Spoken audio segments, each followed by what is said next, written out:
والصلاة والسلام على سيد المرسلين وعلى آله وصحبه أجمعين.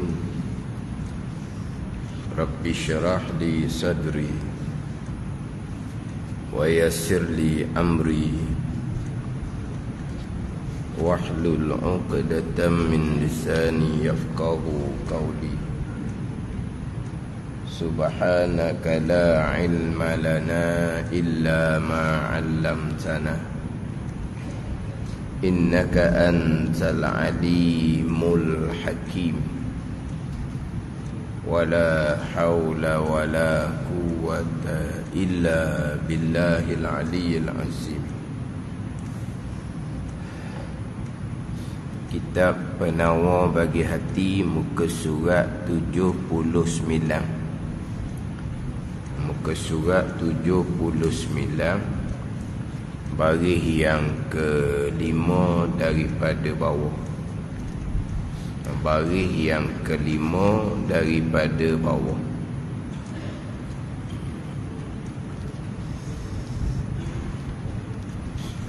Qala al-muallifu rahimahullahu ta'ala wa nafa'ana bi'ulumihi amin. Bahagi yang keempat, yakni bahagian yang keempat daripada 4 bahagian barang yang menyalahi ia akan hawa nafsu.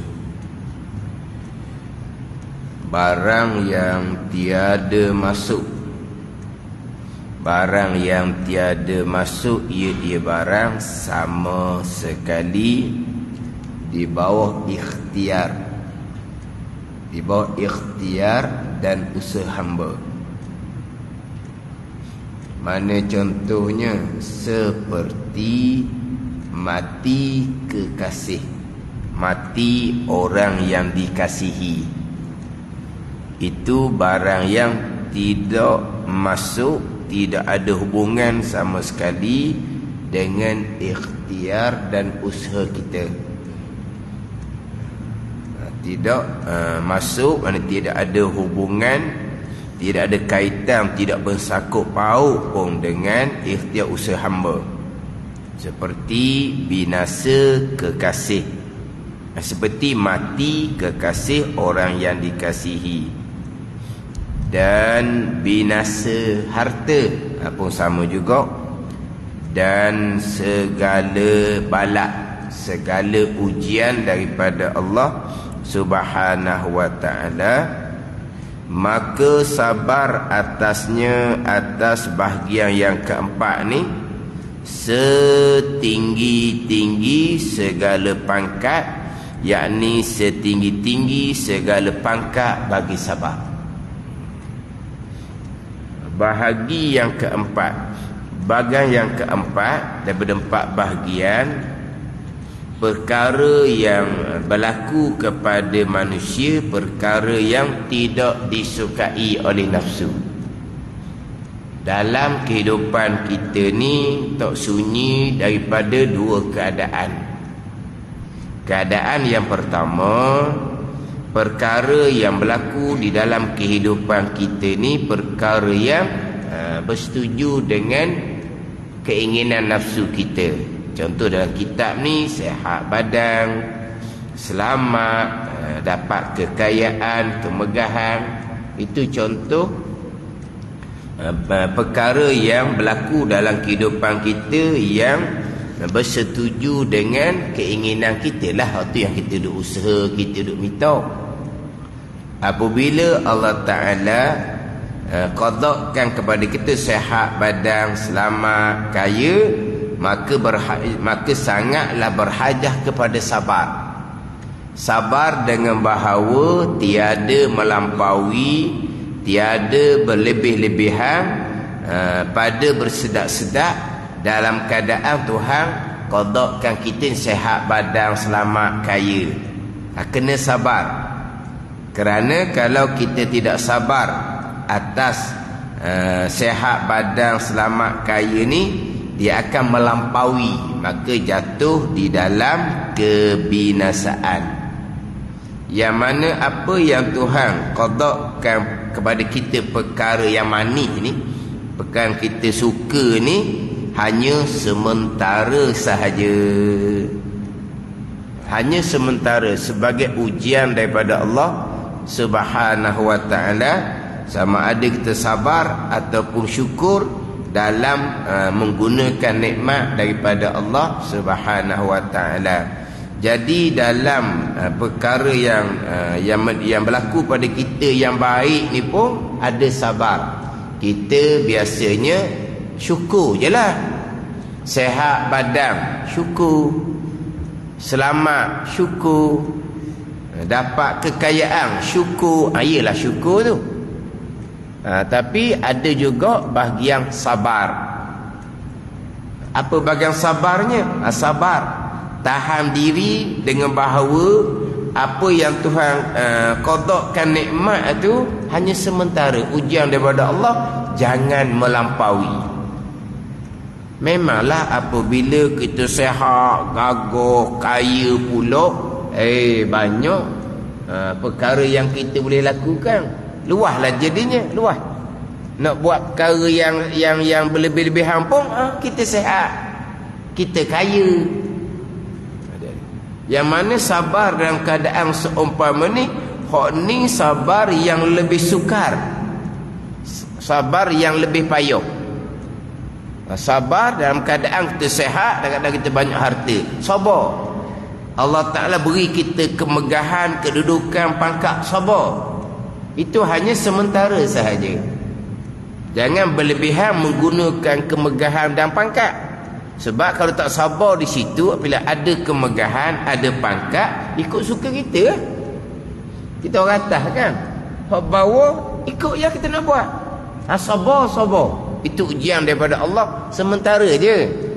Dapat kemegahan, dapat pangkat, dapat kedudukan, sementara je.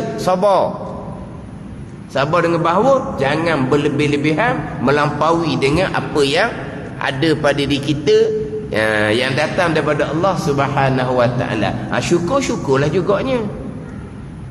Syukur dengan bahawa sehat badan, guna untuk mengabdikan diri akan Allah. Kaya, guna untuk mengabdikan diri akan Allah. Itu syukur. Tapi bukan syukur je, berserta dengan sabar. Barang yang berlaku kepada kita yang tidak disukai oleh hawa nafsu, ujian daripada Allah, bukannya sabar, nanti sabar yang paling tinggi nanti, bahagian keempat ni. Bukan di situ ada syukur pula. Syukur ke mana? Itu ujian daripada Allah tu, qada yang pahit kepada kita. Syukur ke mana? Apabila kita sabar, kita redha, Allah ampuni dosa kita tanpa bertaubat. Ampuni dosa kerana bertaubat, satu jalan. Ampuni dosa kerana bertaubat, satu jalan. Diampuni dosa kerana doa-doa orang soleh kepada kita, satu jalan. Diampuni dosa apabila sabar, redha atas balak ujian daripada Allah, itu satu jalan. Dan di bawah kehendak Allah, Allah boleh mengampuni dosa walaupun tanpa sebarang jalan. Tapi di antara jalan diampuni dosa selain daripada taubat, sabar, redha atas balak ujian daripada Allah. Kena syukurlah. Bila kita sabar, redha dengan balak yang keempat ni, Allah Ta'ala ampuni dosa, maka syukur, berterima kasih kepada Allah. Sebab terkadang Allah Ta'ala qadakkan hak manis sentiasa, tiba-tiba mati. Ni Allah Ta'ala qadakkan manis kerana Allah uji dengan qadak yang pahit. Maka redha, sabar, Allah akan ampuni dosa. Dosa habis diampuni, akan diangkat darajah pula di sisi Allah. Syukur situ. Sabar, redha satu segi, syukur satu segi. Yang kita biasanya, kalau qada Allah qada yang manis, qada yang baik, syukur je lah. Sabar kita jangan sebut. Bila Allah qadakkan yang pahit, balak daripada ujian daripada Allah, yang kita sebutnya sabar je, syukur tak ada. Dia ada kedua-dua. Dia ada sabar, dia ada syukur. Tapi sekarang ni bicara sabar. Kemudian pergi kepada perkara yang berlaku dalam kehidupan kita ni yang menyalahi akal hawa nafsu. Mana yang pertamanya mengerjakan ketaatan, sabar di dalam mengerjakan ketaatan.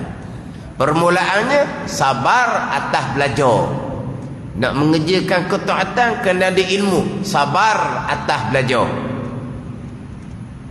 Sabar atas belajar, kemudian sabar atas amal. Dia belajar dan amal termasuk di dalam ketaatan.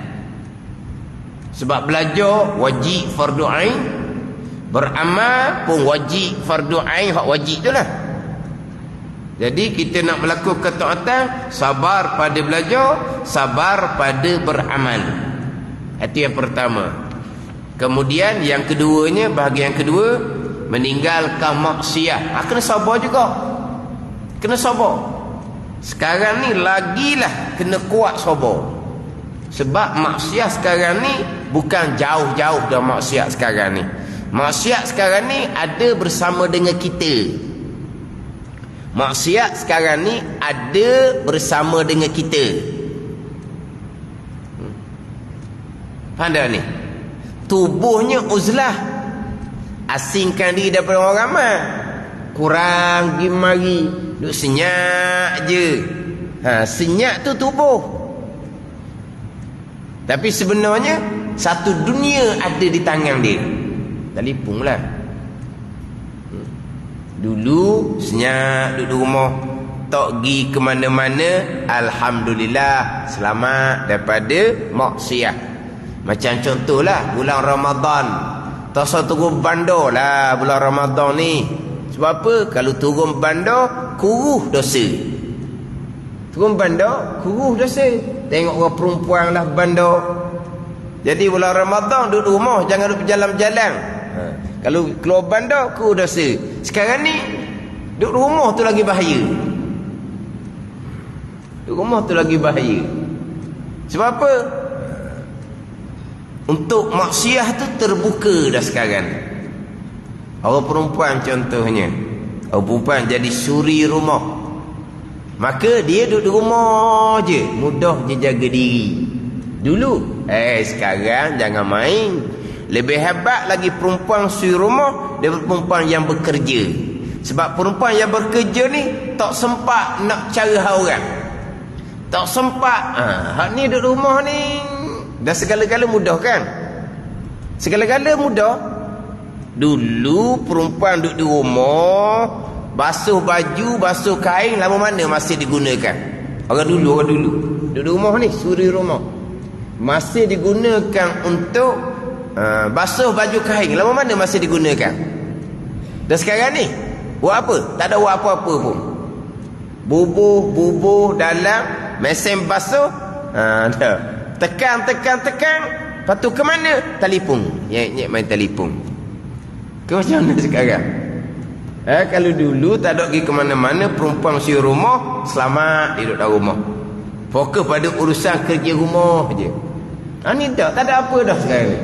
Mudah je segala-galanya. Mudah segala-galanya. Banyak masa kosong. Masa kosong tu buat apa? Perempuan yang bekerja, dia tak ada masa kosong. Dia kena fokus pada kerja dia. Perempuan duduk rumah ni.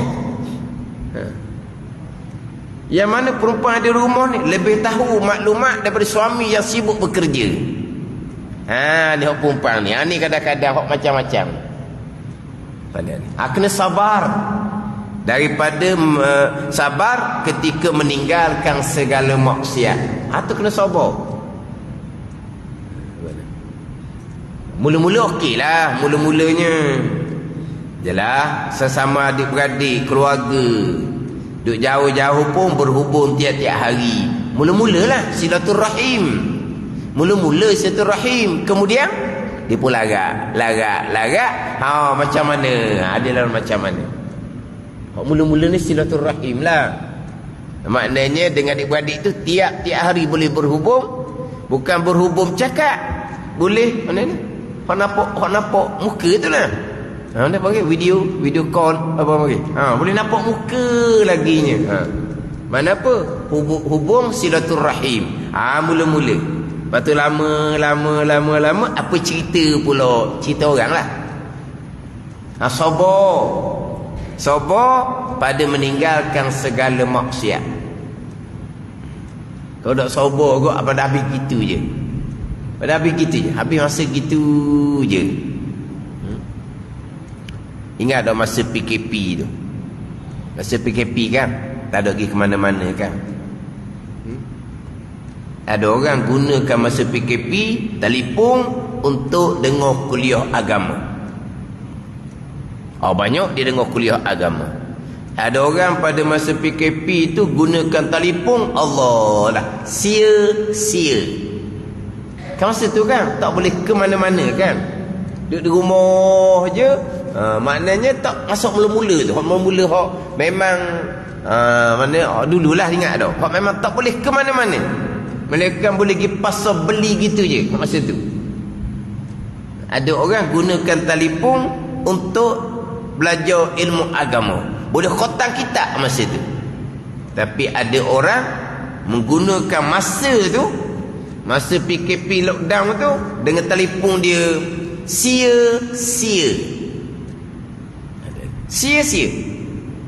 Sia-sia okeylah. Sia-sia ni tidak berpahala. Bukan sia-sia, bukan maksiat. Sia-sia ni tidak berpahala tapi tidak berdosa. Tapi bukan sia-sia, bukan bermaksiat. Sabar pada meninggalkan segala maksiat. Itu yang kedua. Yang ketiga, yang terdahulu kita baca minggu lepas, barang yang tiada sangkut paut dengan ikhtiar hamba, tapi baginya ikhtiar pada menolak, umpama menyakiti orang lain dengan lidah atau dengan tangan, maka sabar dengan bahawa ketiadaan membalas. Sebab orang menyakiti kita itu bukan ikhtiar pilihan kita. Mengerjakan ketaatan ikhtiar pilihan kita. Meninggalkan maksiat ikhtiar pilihan kita. Orang menyakiti kita, kita tak ada, bukan ikhtiar pilihan kita. Kita memilih supaya orang menyakiti kita. Kan? Ada ni. Tetapi boleh jadi juga dah. Orang menyakiti kita adalah ikhtiar kita sendiri. Ada juga dah. Dah. Kita pergi apa? Jolok, sarang, terbuang. Jolok, sarang, terbuang. Faham lah, terbuang. Bila jolok, sarang je, menyakitilah, terbuang akan kita. Pilihan kita tu. Sebab kita jolok, sarang, terbuang. Terbuang menyakiti kita. Pilihan sebab kita pergi jolok sarang dia. Sama juga. Kita pergi jolok. Wak pandai. Wak sombong. Wak sombong, dia jolok, sarang terbuang, bergelepar lah kena. Itu macam mana tu orang menyakiti tu? Orang menyakiti berpunca daripada ikhtiar kamu. Yang jolok, sarang terbuang. Ada ni. Jadi waktu tu dia kena sabar yang kedua tu. Sabar daripada meninggalkan maksiat. Apa yang ditulis, yang dikata tu, itu benda salah. Benda maksiat. Benda yang berdosa. Benda yang kita minta maaf. Itu yang sabar yang kedua. Bukan yang ketiga. Sebab dia yang memulai. Dia yang buat salah. Tadilah jolok, sarang terbuang. Faham lah. Bila jorok, sarang terbuang. Hak yang ketiga ni tak ada apa-apa kitanya. Duduk molek je. Orang menyakiti. Orang fitnah. Orang menyakiti dengan lidah atau dengan tangan. Menyakiti itu umpak, fitnah, maki. Itu bukan pilihan kita. Tapi kita ada pilihan untuk menolong. Kita ada pilihan untuk membalas. Sabar daripada membalas. Itu sabar yang disunatkan.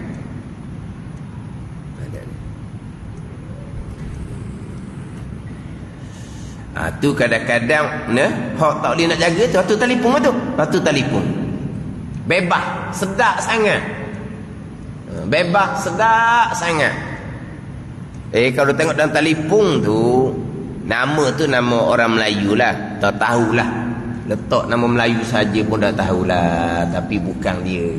Bukan. Itu bukan setakat maksiat.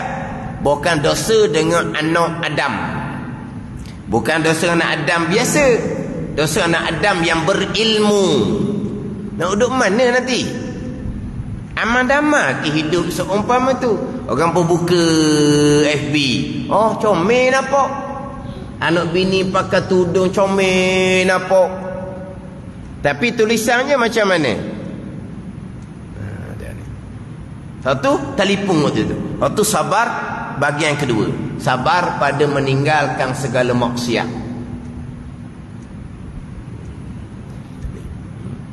Orang menyakiti berpunca daripada kita yang memulai.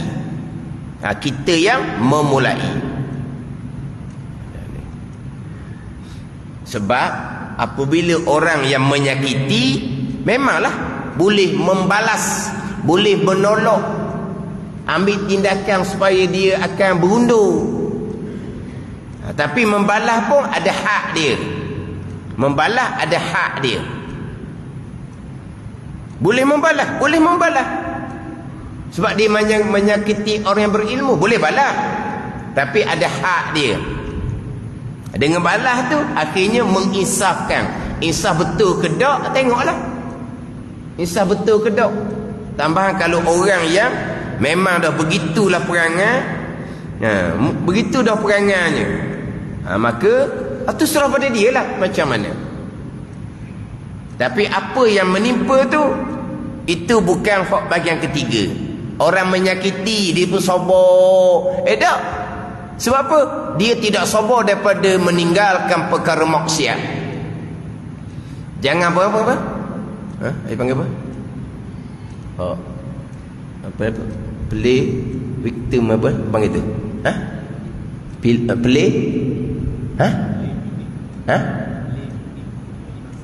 play victim. Gitu. Play victim. Dia jadi mangsa pula dah.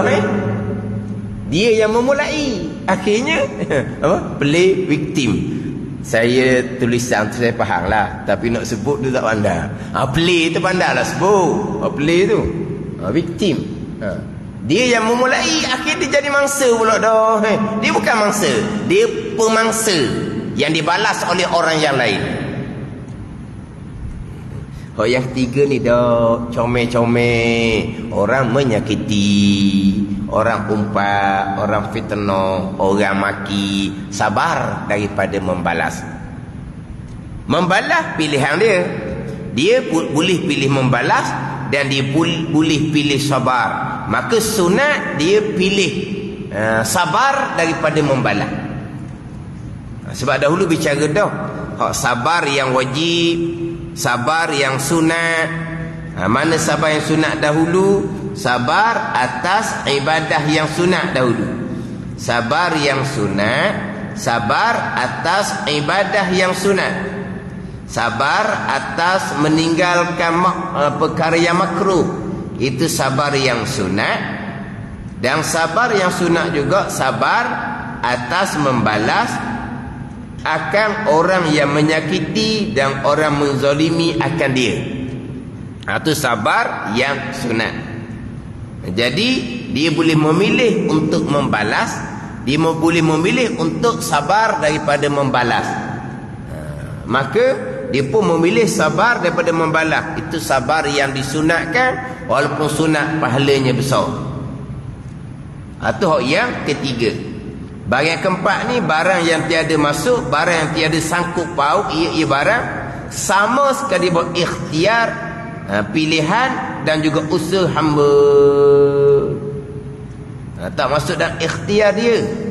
Bukan pilihan hamba, bukan pilihan orang lain, semata-mata kehendak Allah Subhanahu wa taala.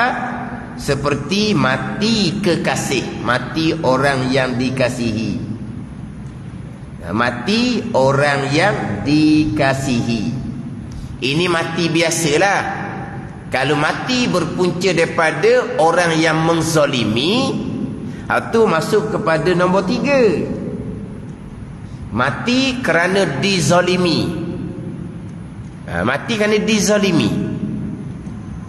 Mati kerana berlakunya kemalangan berpunca daripada kecuaian manusia yang lain. Tu duduk nombor 3. Kematian tu bukan bersebabkan ikhtiar hamba, tapi kita boleh ambil tindakan.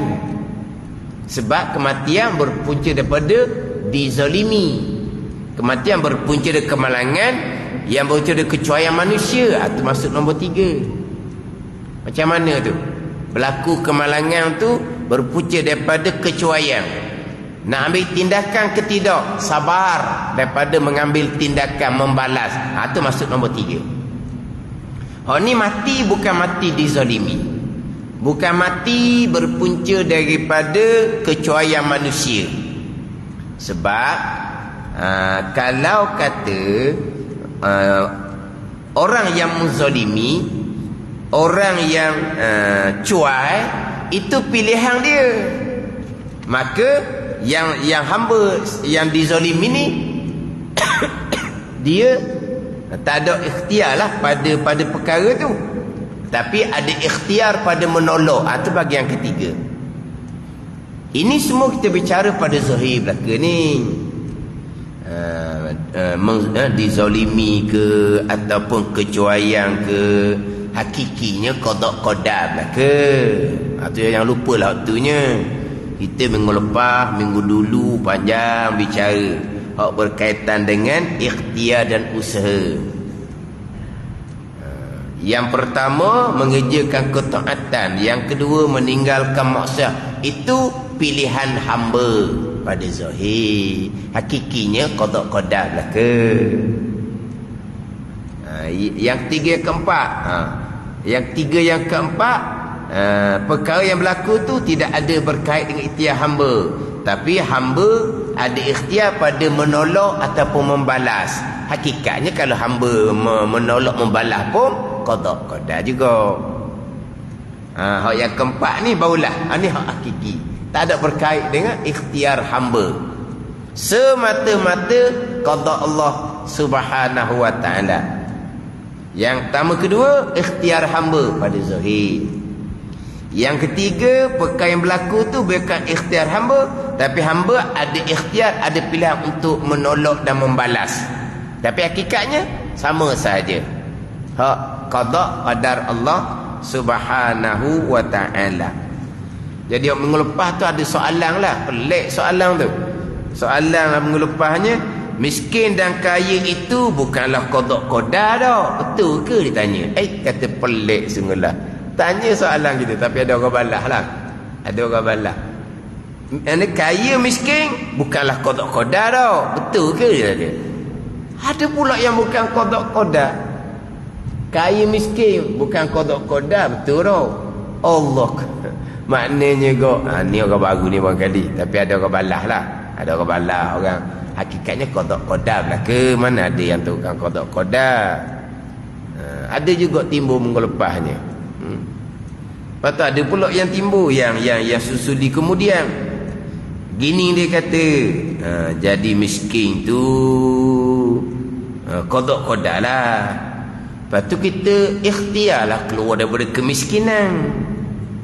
Sekarang ni miskin tu qada qadar. Lepas tu kita usahakan supaya keluar dari kemiskinan. Iyalah, kita usaha. Tapi hakikatnya qada qadar juga usaha kita. Samalah. Kita lapar, bukan qada qadar. Lepas tu kita cari makanan, bukan usaha. Tapi hakikatnya usaha kita tu pun qada qadar. Lepas makan jadi kenyang pun qada qadar. Tapi asalnya lapar kita qada qadar. Kita nak senyap je, ke mana nak senyap pun. Tapi dok lah. Bila lapar ni kok, kita pun berusaha cari makanan. Kita pun makan. Lepas makan kita pun kenyang. Lapar sebelum tu, kita berusaha cari makanan. Kita makan, jadi kenyang. Kodok-kodok dah ke? Hak mula-mula tu, kaya miskin bukanlah kodok-kodok. Betul ke dia tanya? Oh tu pelik dah. Tapi orang bercerita-cerita adalah pula orang yang maksud dianya kodok-kodok jadi miskin. Kita pun usaha keluar dari kemiskinan. Memanglah kita akan usaha keluar dari kemiskinan. Itu usaha kita. Tapi miskin kita pun pada zahirnya usaha kita juga. Kenapa miskin? Pemalas? Kerana miskin. Belajar dak tinggi, contohlah. Kemudian dia pun berubah sikap. Malas dia jadi rajin. Dia pemalas dahulu pun kodok-kodok, miskin dia kodok-kodok, dinasihati, dia pun berubah sikap. Dia pun jadi rajin. Nasibnya berubah jadi lebih baik. Kodok-kodok dah ke? Itu tak lari dah. Itu cerita bab miskin. Ni cerita bab lapar. Samalah kita sakit. Kodok-kodok. Tapi sakit kita memang kodok-kodok. Pada zahirnya, kenapa sakit? Pada zahirnya kenapa sakit? Adalah punca dia. Daripada makanan kita. Sebab makanan lah punca segala penyakit. Makanan punca segala penyakit. Itu yang disabdakan oleh Nabi SAW. Punca penyakit Nabi kata makanan. Kemudian dia panggil asal punca sembuh adalah pantang. Ada ni. Punca penyakit makanan.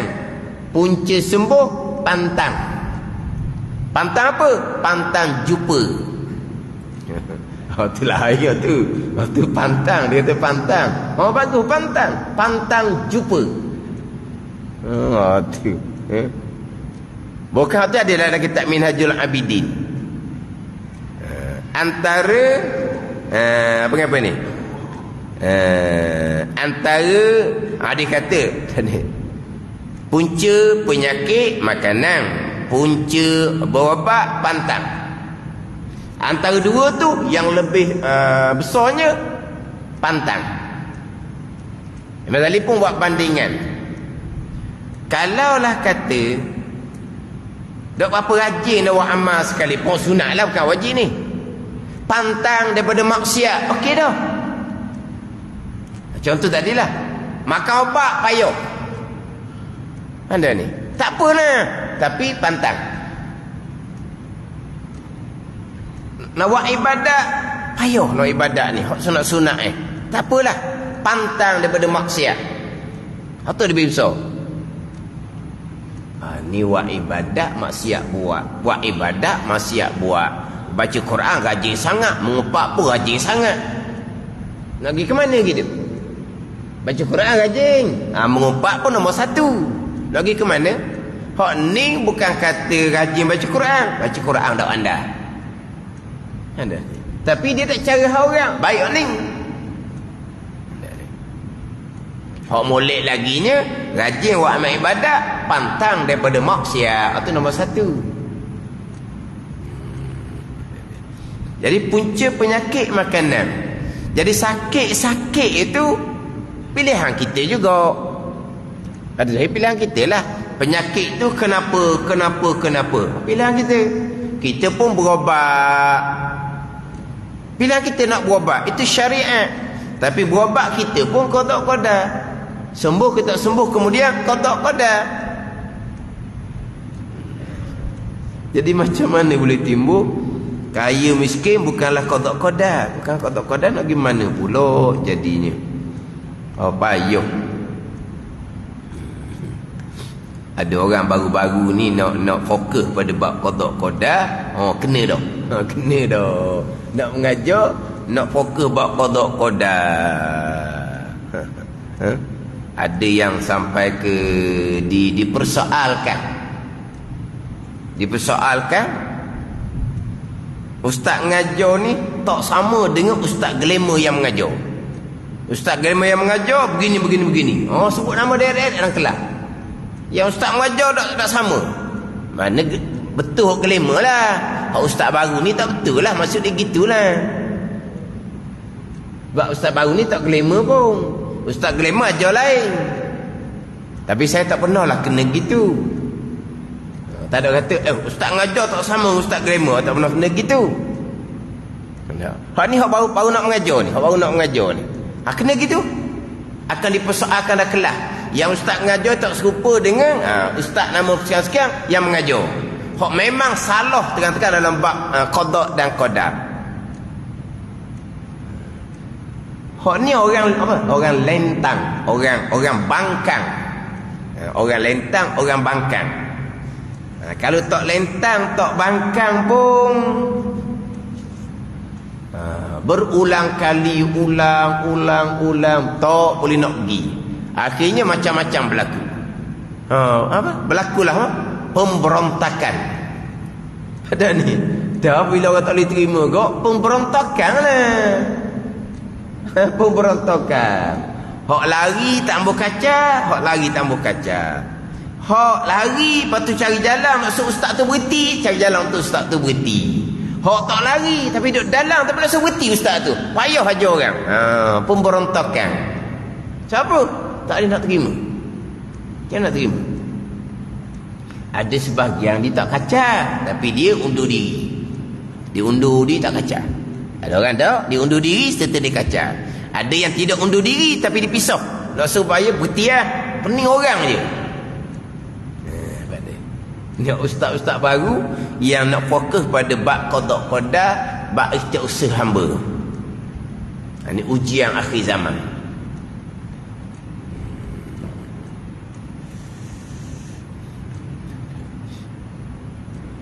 Yang mana terkadang yang payah nak terima tu orang yang bukan baru-baru belajar. Orang belajar lama tapi dia belajar cara mana tak tahulah. Yang tak belajar sifat 20 tu kerana tak belajar sifat 20. Ada yang belajar juga sifat 20. Tapi kenapa jadi bab qada qadar permulaan agama mengenal Allah tak lepas? Tu kena ulang tu. Hak duha tadi di Masjid Kipso. Hidayatus Sibyan. Sifat iradah. Tak silap dikatakan bulan 5 masuk sifat iradah.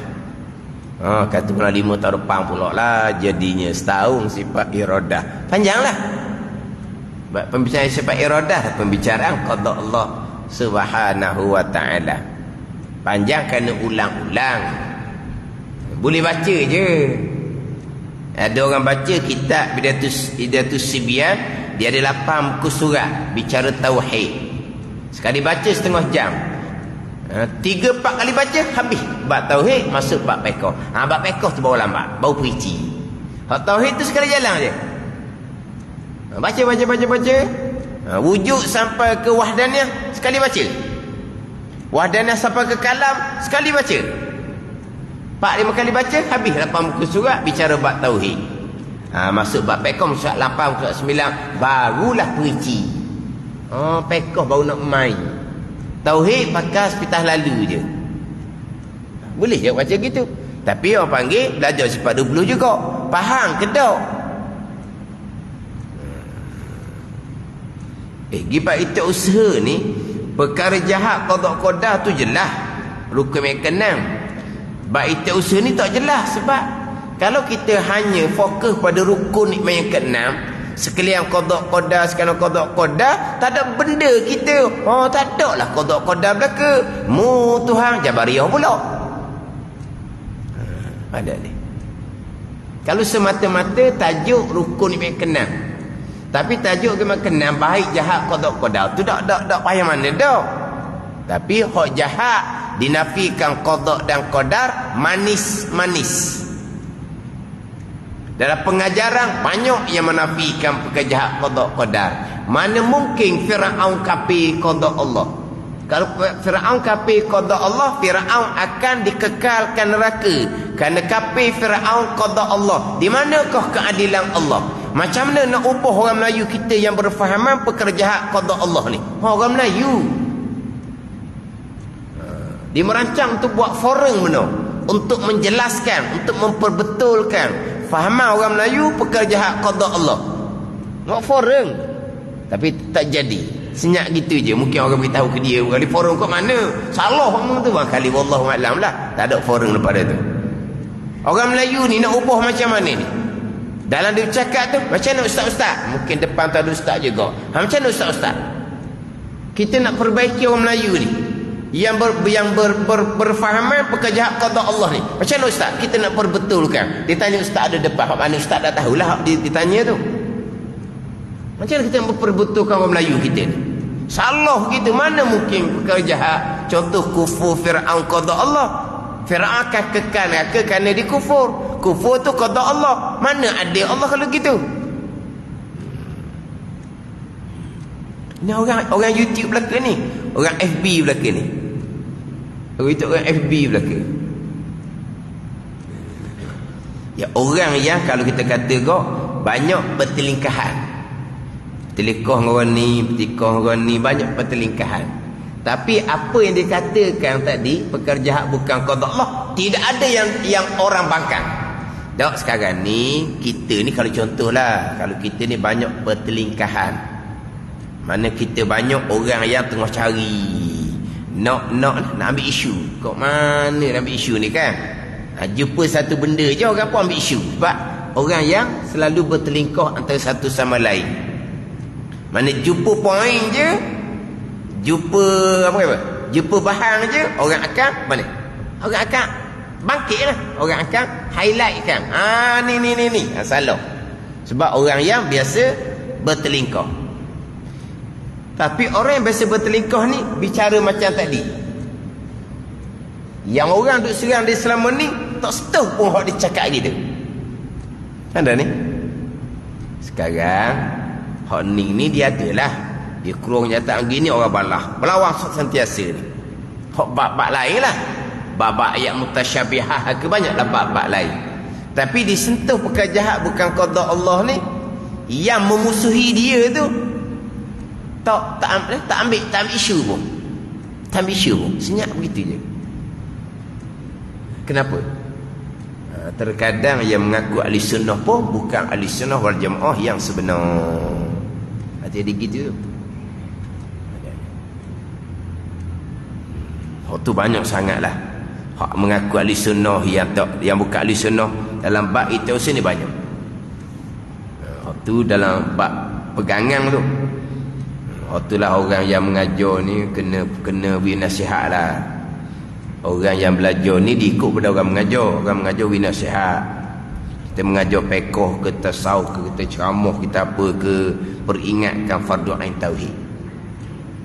Kita duk mengajar fardu ain pekoh, kita duk mengajar fardu tasawuf, sentiasa peringatkan fardu ain tauhid. Jadi kalau kita ni tukang ceramah saja, kita peringatkan belajar fardu ain tauhid, pekoh tasawuf. Kalau kita guru Quran, mengajar Quran, peringatkan murid kita. Jangan baca Quran, belajar Quran saja. Baca Quran ni sunat. Belajar fardu ain tauhid, pekoh tasawuf. Peringatkan murid tu. Ni orang mengajar Quran ni, peringatkan murid. Ni orang mengajar Quran tinggi pun lari daripada fardu ain tauhid, pekoh tasawuf. Oh, tu payahlah. Mana kalau orang mengajar pekoh tasawuf fardu ain ke, peringat. Sebab orang mengajar besar tanggungjawab di hari akhirat. Sebab orang ikut kata dia, orang ikut nasihat dia. Tapi dia sendiri pun tak belajar fardu ain tauhid, pekoh tasawuf. Tu payahlah. Kena satu peringat. Fardu tauhid kena tekan. Yang akhir zaman ni. Sebab pegangan mudah-mudah pun terpesong molek-molek ada, terpesong pula tidak ada yang memperbetulkan. Ialah kadang-kadang dibicarakan secara tak jelas, Betul. Kalau kita yang faham ni, kita faham lah. Betul. Tapi dibimbangi sebab orang ni tak jelas. Orang tak jelas. Kita diberi pilihan sebebas-bebasnya pada zahir. Tapi dah sebut pada zahir. Berarti setakat tu je. Tetapi pilihan kita duduk di bawah qada qadar. Pilihan kita tak boleh lari dari qada dan qadar. Ayat yang digunakan, kita diberi pilihan sebebas-bebasnya. Tapi pilihan kita duduk di bawah qada qadar. Kita tak boleh lari daripada pilihan kita, tak lari dari qada dan qadar. Kena perjelaskan boleh. Terkadang dia di bawah qada qadar ni, pilihan tu qada qadar ke tak? Biar berjelas. Jangan faham pilihan bawah qada qadar tapi bukan qada qadar, cuma duduk dalam tu. Tak jadi gitu. Sebab disebut pilihan sebebas-bebasnya. Sebebas-bebas pada zahir. Tapi bukan kata pilihan tu duduk bawah qada qadar. Diri pilihan tu qada qadar dah pada batin hakiki. Biar jelas. Biar jelas. Kalau kita cerita yang tak jelas, orang lagi faham kok lain. Cerita jelas-jelas, cerita ulang-ulang pun dia pergi faham kok lain. Cerita jelas-jelas, cerita ulang-ulang pun pergi faham kok lain. Ni bab pegangan. Jadi makna yang keempat ni, tiada sangkut paut dengan ikhtiar hamba. Yang pertama, kedua, ikhtiar hamba pada zahir. Yang ketiga, tiada sangkut paut ikhtiar hamba, tapi hamba boleh memilih untuk menolak dan membalas. Yang keempat ni, tiada masuk, tiada sangkut paut, tiada hubungan sama sekali dengan berikhtiar hamba, seperti mati kekasih dan binasa harta. Binasa harta bukan ikhtiar hamba. Tapi kalau binasa harta tu berpunca daripada perbuatan orang lain, maka masuk nombor 3. Binasa harta contohnya sekarang lah, bila berlakunya banjir, binasa harta, binasa perkakas rumah, binasa tanaman contohnya, habis kenderaan contohnya. Itu memang tidak ada sangkut paut langsung dengan ikhtiar hamba. Semata-mata kehendak Allah. Semata-mata kehendak Allah. Dan segala balak, macam-macam ujian. Contohnya sakit atau macam-macam ujian yang semata-mata kehendak Allah, bukan pilihan hamba. Tapi kalau pergi pada asbab hamba sendiri, pada ni, itu pilihan hamba lah. Jadi nak kira pada hak tak ada hamba semata-mata ni kan, dia kadang-kadang penyakit ni jaga molek kesihatan dia ni, jaga molek, jaga makan minum, sehingga dikatakan dia ni tak ada nikmat hidup. Dah dijaga belaka, tak ada nikmat hidup. Pergi makan dengan kawan-kawan, hak ni tak makan, hak ni tak makan, hak ni tak makan. Orang panggil kamu ni tak ada nikmat hidup. Dah dijaga. Tapi tiba-tiba ada penyakit. Itu semata-mata kehendak Allah Subhanahu wa ta'ala, bala ujian daripada Allah Subhanahu wa ta'ala. Maka sabar atasnya, atas bahagian yang keempat ni. Sabar atasnya, atas barang yang tiada masuk, yang tiada sangkut paut sama sekali buat ikhtiar hamba ni, setinggi-tinggi segala pangkat sabar. Ini sabar yang paling tinggi sekali. Sabar pada mengerjakan taat tak tinggi mana, sebab taat tu kita yang pilih. Sabar pada mengerjakan taat, ngam barulah sebab kita yang pilih nak taat. Sabarlah. Kita pilih nak belajar kan, sabarlah.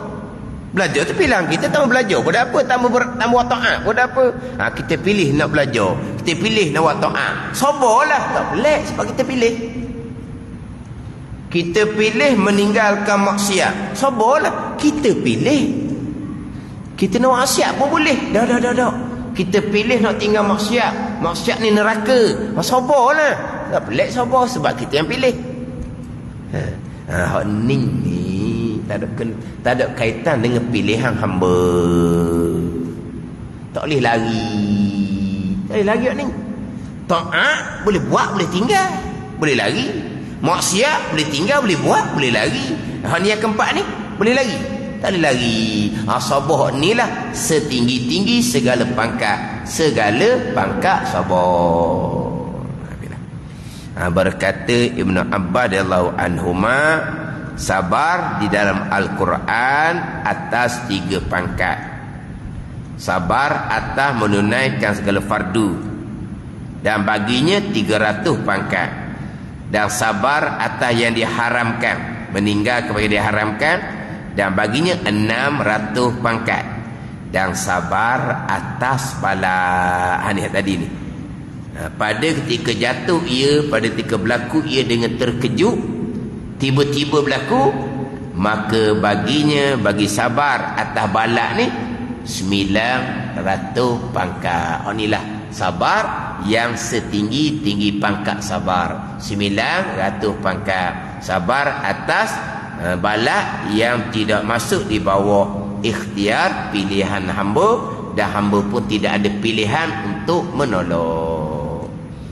Wallahu a'lam. Bismillahirrahmanirrahim. Alhamdulillahirabbil alamin. Wassalatu wassalamu ala sayyidil mursalin wa ala alihi wa sahbihi ajma'in. Allahumma iftah alaina futuhal arifin. Allahumma allimna ilma akdamin wa fahimna famas sabiqin warzuqna ruqat talibin.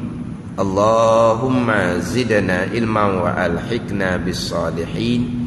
Wa sallallahu ala sayyidina Muhammadin wa ala alihi wa sahbihi wa sallam. Walhamdulillah.